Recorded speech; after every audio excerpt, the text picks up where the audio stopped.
प्रणाम दोस्तों। प्रस्तुत है मुंशी प्रेमचंद जी द्वारा रचित कहानी पूस की रात। एक अनुरोध, कहानी पसंद आए तो चैनल को सब्सक्राइब करना ना भूलें। हल्कू ने आकर स्त्री से कहा, सहना आया है, लाओ, जो रुपए रखे हैं उसे दे दूं, किसी तरह गला तो छूटे। मुन्नी झाड़ू लगा रही थी, पीछे फिरकर बोली, 3 ही तो रुपए है, दे दोगे तो कंबल कहाँ से आवेगा? माँ पूस की रात हार में कैसे कटेगी? उससे कह दो फसल पर रुपए दे देंगे, अभी नहीं। हल्कू एक क्षण अनिश्चित दशा में खड़ा रहा। पूस सिर पर आ गया। कंबल के बिना हार में रात को वह किसी तरह नहीं सो सकता, मगर सहना मानेगा नहीं। घुड़कियां जमावेगा, गालियां देगा, बला से झाड़ों में मरेंगे, भला तो सिर से टल जाएगी।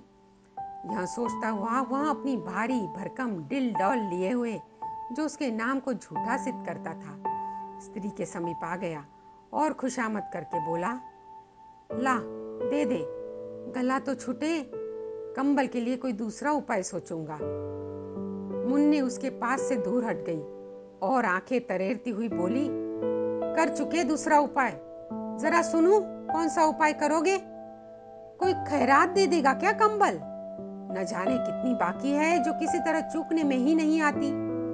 मैं कहती हूँ तुम क्यों नहीं खेती छोड़ देते, मर मर कर काम करो, उपज हो तो बाकी दे दे।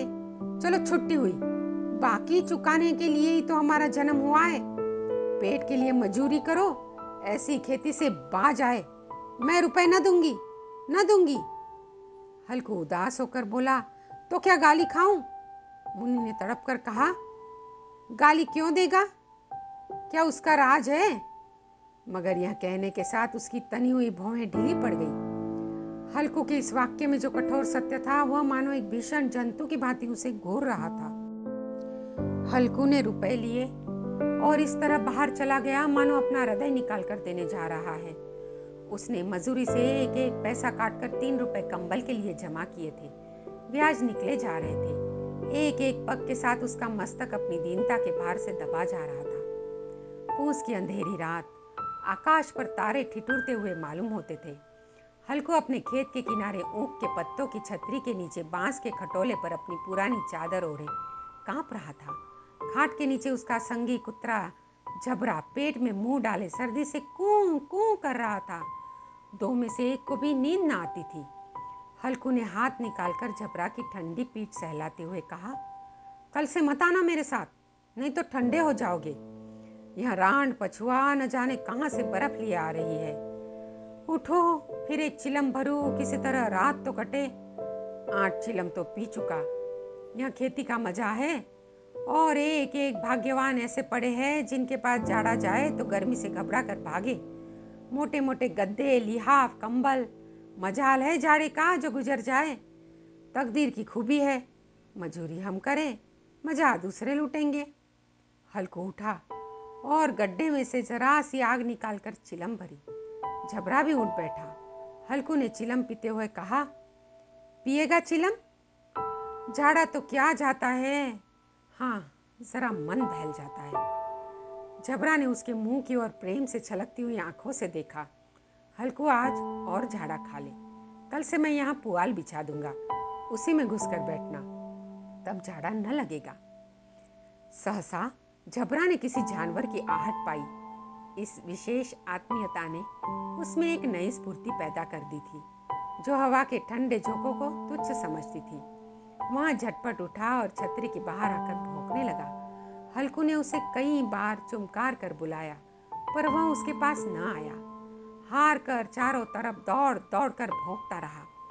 एक क्षण के लिए आ भी जाता तो तुरंत ही फिर दौड़ पड़ता।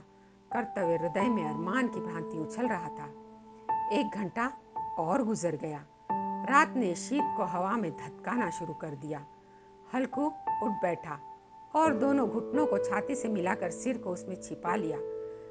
फिर भी ठंड कम न हुई। ऐसा जान पड़ता था सारा रक्त जम गया है। धमनियों में रक्त की जगह हिम बह रहा है। उसने झुककर आकाश की ओर देखा। अभी कितनी रात बाकी है? सप्तर्षि अब भी आकाश में आधे भी नहीं चढ़े, ऊपर आ जाएंगे, तब कहीं सवेरा होगा। अभी पहर से ऊपर रात है। उसने पास के अरहर के खेत में जाकर कई पौधे उखाड़ लिए और उनका एक झाड़ू बनाकर हाथ में सुलगता हुआ उपला लिए बगीचे की तरफ चला। जबरा ने उसे आते देखा तो पास आया और दुम हिलाने लगा। थोड़ी देर में अलाव जल उठा। उसकी लौ ऊपर वाले वृक्ष की पत्तियों को छू छू कर भागने लगी। इस अस्थिर प्रकाश में बगीचे के विशाल वृक्ष ऐसे मालूम होते थे मानो उस अथाह अंधकार को अपने सिरों पर संभाले हुए हो। अंधकार के उस अनंत सागर में यह प्रकाश एक नौका के समान हिलता मचलता हुआ जान पड़ता था। हल्कू अलाव के सामने बैठा आग ताप रहा था। एक क्षण में उसने दोहर उतार कर बगल में दबा ली और दोनों पांव फैला दिए मानो ठंड को ललकार रहा हो, तेरे जो जी में आए सो कर।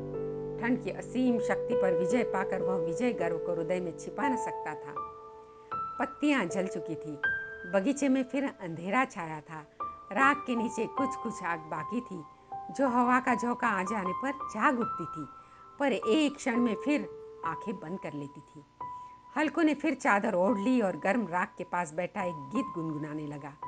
उसके बदन में गर्मी सी आ गई। ज्यों ज्यों शीत बढ़ती जाती थी उसे आलस से दबाए लेता था। जबरा जोर से भूख कर खेत की ओर भागा। हल्कू को ऐसा मालूम हुआ कि जानवरों का एक झुंड उसके खेत में आया है। शायद नील गायों का झुंड था।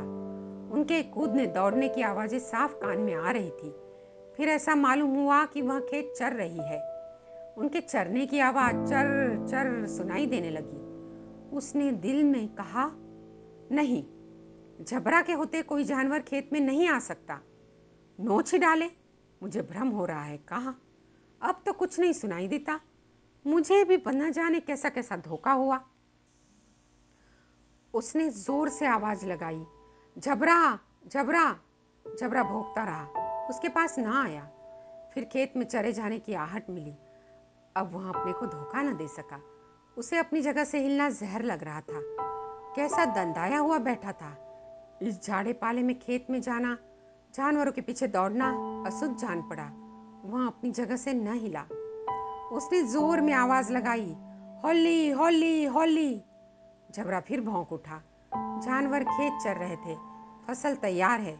कैसी अच्छी खेती थी, पर ये दुष्ट जानवर उसका सर्वनाश किए डालते हैं। हल्कू पक्का इरादा करके उठा और 2-3 कदम चला।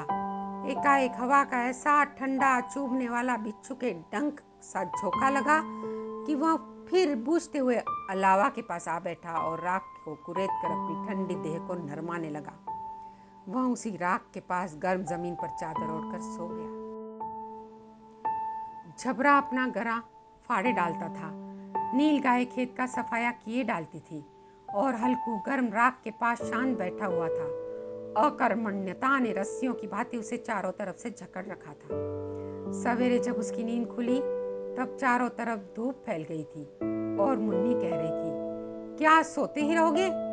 तुम यहाँ कर रम गए और उधर सारा खेत चौपट हो गया। हल्कू ने उठकर कहा, क्या तू खेत से होकर आ रही है? मुन्नी बोली, हाँ, सारे खेत का सत्यानाश हो गया। भला ऐसा भी कोई सोता है? तुम्हारे यहाँ मड़ैया डालने से क्या हुआ? हल्कू ने बहाना किया, मैं मरते मरते बचा। तुझे अपने खेत की पड़ी है। पेट में ऐसा दर्द हुआ कि मैं ही जानता हूँ। दोनों फिर खेत की डांड पर आए। देखा, सारा खेत रौंदा पड़ा हुआ है और जबरा मड़ैया के नीचे चित लेटा है, मानो प्राण ही न हो। दोनों खेत की दशा देखते रह गए। मुन्नी के मुख पर उदासी छाई थी, पर हल्कू प्रसन्न था। मुन्नी ने चिंतित होकर कहा, अब मजूरी करके माल गुजारी भरनी पड़ेगी। हल्कू ने प्रसन्न मुख से कहा, रात की ठंड में यहाँ सोना तो न पड़ेगा। साभार प्रेमचंद की सर्वश्रेष्ठ कहानियाँ। कहानी सुनने के लिए आपका धन्यवाद।